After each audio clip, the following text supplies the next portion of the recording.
আমের ঝুরি আচার আজকের রেসিপি।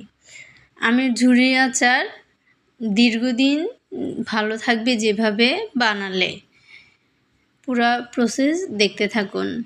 আসসালামু আলাইকুম রহমতুল্লাহি ওবারাকাতু।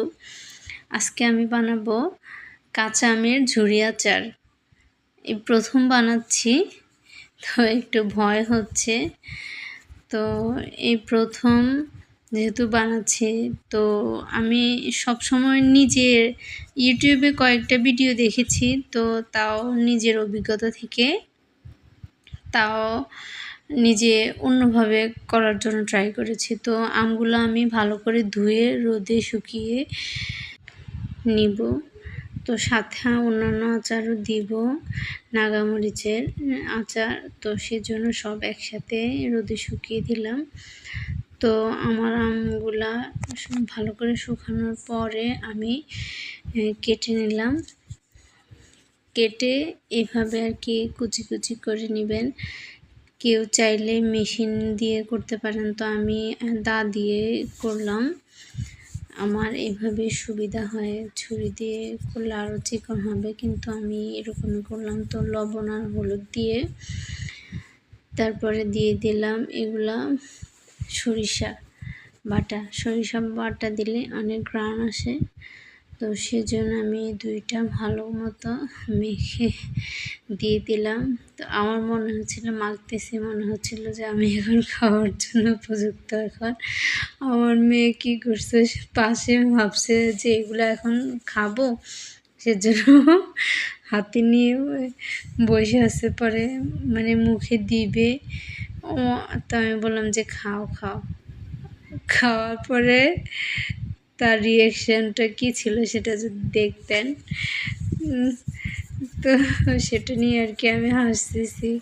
ও ফেলে দিয়েছে সবগুলা।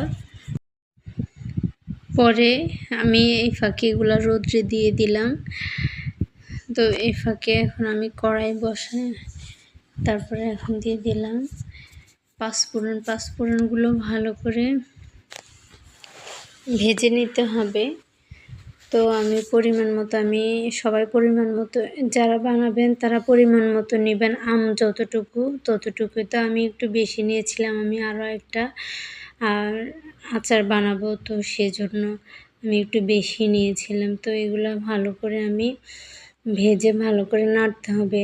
যদি নাড়ার উপরে না থাকেন তাহলে কিন্তু পুড়ে যাওয়ার সম্ভাবনা অনেক বেশি।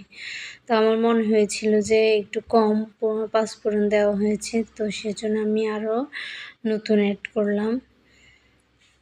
তো নাড়তে থাকলাম, যেন নাড়া যদি বন্ধ হয় তাহলে কিন্তু নিচেরগুলো পুড়ে যাবে। ওই যে আমারগুলো পুড়ে গেছে। তো আমি এক সাইড থেকে এগুলা করে কয়েকটা শুকনো মরিচ দিয়ে দিলাম। শুকনো মরিচের সাথে একটু ব্লেন্ডার করে নিব একটু বাড়তি ফ্লেভারের জন্য। তো এখন আমি ব্লেন্ডার করে নিলাম। এই যে আমার মতো করবেন, যেন পুরো গুঁড়া না হয়, একটু এরকম থাকে আর কি, দেখে নেন। তারপর আমি সরিষার তেল চুলার উপরে দিলাম গরম হওয়ার জন্য। তো ভালোভাবে গরম হওয়ার পরে তারপরে দিবেন। আমি এটা ভালো করে গরম হয়ে গেছে, তারপরে আমি এটা উঠিয়ে নিলাম। এর ফাঁকে আমি কাঁচামরিচ এবং রসুন ছিলে রোদে শুকিয়েছি, কিন্তু ওই যে আমের সাথে দেখেছেন, হয়তো খেয়াল করে দেখতে পারেন। তো আমি সবগুলা কুচি করে নিলাম। তো ওই যে এই যে এরকম শুকিয়েছিলাম, যারা দীর্ঘদিন রাখতে চান তারা কিন্তু এরকমই শুকাবেন, আর যারা খেতে চান তাড়াতাড়ি খেয়ে ফেলেন অথবা ফেলবেন তারা আর একটু কাঁচা রাখতে পারেন আম।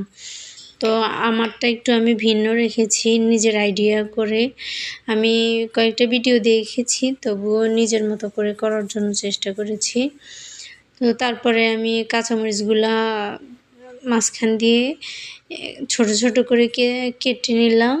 আর যে রসুনের ইয়েগুলা করে রাখলাম, আস্ত রাখলাম, যেন মুখে গেলে ভালো লাগে, কোনো কিছুর সাথে বিশেষ করে খেলে ভালো লাগবে। তো আমি সবগুলা একসাথে মিক্স করে নিব। আমার মেয়ের পা দেখা যাচ্ছে, তো ওকে বললাম যে সরো না, সরতেছে না। পরে আমি দিয়ে দিলাম পাঁচফোড়ন, পরিমাণ মতো সবাই দিবেন। সবাই মুখ দিয়ে আসতেছে বারবার, পরিমাণ মতো দিবেন। তো আমি পরিমাণ মতো দিয়ে দিলাম আমার যতগুলো আম ততটুকু। তো এরপরে দিয়ে দিলাম চিনি।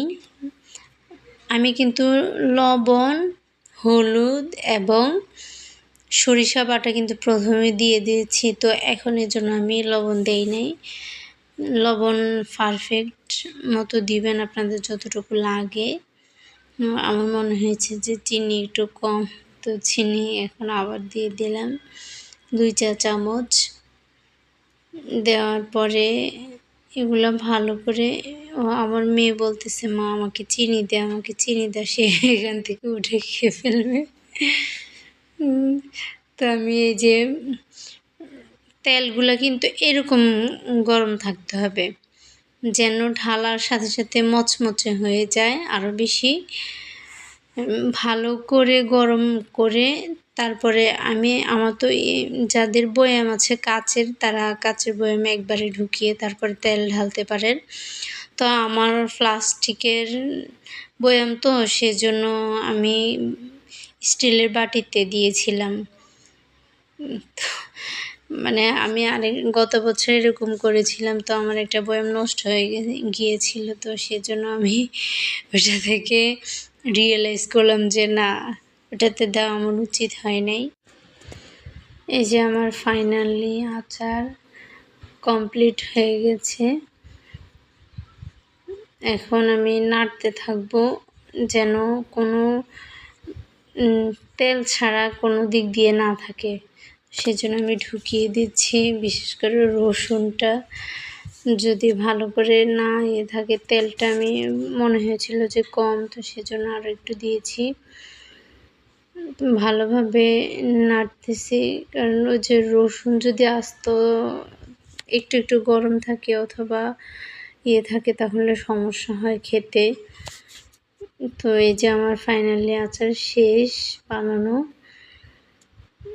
আমি একজনকে টেস্ট করতে দিয়েছিলাম কেমন হয়েছে, তো সে বলল মোটামুটি ভালো হয়েছে। তো যাদের বানানো এখনও হয় নাই, মেরা ঝুরি আছে, তারা অবশ্যই আমার ভিডিওটা ভালো করে দেখে তৈরি করবেন যারা পারেন না। যাদের অভিজ্ঞতা আছে তাদের তো আছে আলহামদুলিল্লাহ। সবাই ভালো থাকবেন। আসসালামু আলাইকুম ওয়া রাহমাতুল্লাহি ওয়া বারাকাতুহু।